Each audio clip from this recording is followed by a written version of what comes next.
ពីងបាខ្លាំងណាំងចង់បំភ្លេងអូនឲ្យបានព្រោះវងភាំងបានដិតជោមអារម្មណ៍បេះដូងរលដូចភ្លើងឲ្យឆេះក្តៅងុំហើយអ្វីខ្ញុំរុំភើម្លេះទេទឹកមុខស្នាមសោះស្រទន់អូនមានមុនស្នេហ៍ពេលបាននៅក្បែរទ្រូងបងសែនអភ័យតែអូននៅប្រងើយដូចមិនដឹងអ្វីរឹងពីសំដីធ្វើឲ្យបងរត់តែខ្នាញ់អូអូពេលនេះបងលេងលងក្នុងអន្លង់ស្នេហ៍អូនតែចិនបងនៅតែមិនព្រមចូលចាញ់អូនធ្វើងងក់បញ្ឈឺគួរឲ្យបងខ្នាញ់បងត្រូវចោចាញ់មិនស្រឡាញ់អូនមិនបានបងសូមស្បត់ថាស្នេហាតែរូបអូនមួយទោះបីលះខ្លួនរត់ពួនបំបាំងប្រានឡើងលើមេឬជ្រែកដីក៏ចាប់ថ្លៃឲ្យបានមិនឲ្យកលយានអូនឃ្លាតពីបងឡើយពីងបាខ្លាំងណាំងចង់បំភ្លេងអូនឲ្យបានព្រោះវងភាំងបានដិតជោមអារម្មណ៍បេះដូងរលដូចភ្លើងឲ្យឆេះក្តៅងុំ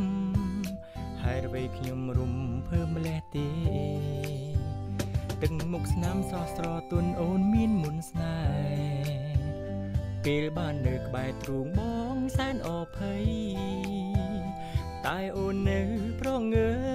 យដូចមិនដឹងអ្វីរឹងពីសំដីធ្វើឲ្យបងរត់តែខ្នាញ់អូពេលនេះបងលេងលងក្នុងអន្លង់ស្នេហ៍អូនតែចិនបងនៅតែមិនព្រមចូលចាញ់អូនធ្វើងងក់បញ្ឈឺគួរឲ្យបងខ្នាញ់បងត្រូវចោចាញ់មិនស្រឡាញ់អូនមិនបានបងសូមស្បត់ថាស្នេហាតែរូបអូនមួយទោះបីលះខ្លួនរត់ពួនបំបាំងប្រានឡើងលើមេឬជ្រែកដីក៏ចាប់ថ្លៃឲ្យបានមិនឲ្យកលយានអូនឃ្លាតពីបងឡើយ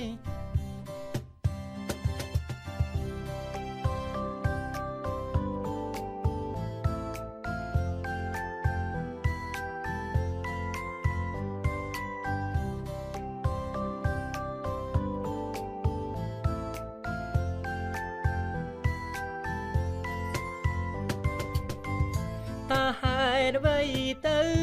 យេធ្វើឲ្យបងមិនស្រឡាញ់អូនមិនបានរូបអូនក្រក្រៃអ្វីក៏គ្មានតែអូនមានចិត្តក្លាហានឲ្យស្រឡាញ់អូពេលនេះបងលេងលងក្នុងអន្លង់ស្នេហ៍អូនតែចិនបងនៅតែមិនព្រមចូលចាញ់អូនធ្វើងងក់បញ្ឈឺគួរឲ្យបងខ្នាញ់បងត្រូវចោចាញ់មិនស្រឡាញ់អូនមិនបានបងសូមស្បត់ថាស្នេហាតែរូបអូនមួយទោះបីលះខ្លួនរត់ពួនបំបាំងប្រានឡើងលើមេឬជ្រែកដីក៏ចាប់ថ្លៃឲ្យបានមិនឲ្យកលយានអូនឃ្លាតពីបងឡើយ